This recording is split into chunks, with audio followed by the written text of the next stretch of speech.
नमस्ते। शतरंज की शुरुआत की कहानी काफी रोचक और विवादित है। यहाँ शतरंज की शुरुआत कब और कैसे हुई, इसकी जानकारी दी गई है। शतरंज की शुरुआत कब और कहाँ हुई? शतरंज का सबसे पुराना और स्वीकार्य पूर्वज खेल भारत में गुप्त साम्राज्य के दौरान लगभग 6ठी शताब्दी ईस्वी में शुरू हुआ माना जाता है। नाम इस खेल को मूल रूप से चतुरंग कहा जाता था। समय यह लगभग 500 से 600 ईस्वी के बीच की बात है। चतुरंग से आधुनिक शतरंज तक का सफर। चतुरंग, जिसका अर्थ है 4 अंग माइनस पैदल सेना, घुड़सवार सेना, रथ और हाथी के नियम आधुनिक शतरंज से थोड़े अलग थे, लेकिन बुनियादी ढांचा समान था। 1. उत्पत्ति भारत। चतुरंग भारत से फारस, वर्तमान ईरान तक फैला। 2.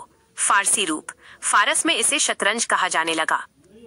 जब एक राजा पर हमला होता था तो वे कहते थे शाह राजा, और जब राजा को मात दे दी जाती थी तो वे कहते थे शाह मात, राजा लाचार मृत है, जो अंग्रेजी शब्द चेकमेट का मूल है। 3. अरब और यूरोप में प्रवेश। 7वीं शताब्दी में फारस पर अरब विजय के बाद अरबों ने इसे अपनाया। अरबों के माध्यम से ये खेल 9वीं और 10वीं शताब्दी के आसपास उत्तरी अफ्रीका और स्पेन से होते हुए यूरोप में पहुंचा। 4. आधुनिक स्वरूप। 15वीं शताब्दी के अंत में यूरोप में मोहरों, विशेष रूप से रानी, वजीर, सलाहकार और ऊंट, हाथी, रथ की चालों में बड़े बदलाव किए गए।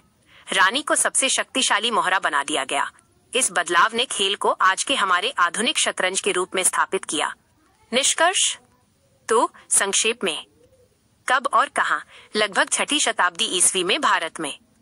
कैसे? चतुरंग नामक खेल के रूप में, जो फारस, अरब और फिर यूरोप में यात्रा करते हुए धीरे धीरे विकसित होकर आज के अंतर्राष्ट्रीय शतरंज, जिसे अक्सर वेस्टर्न चेस या मानक शतरंज कहा जाता है, में बदल गया।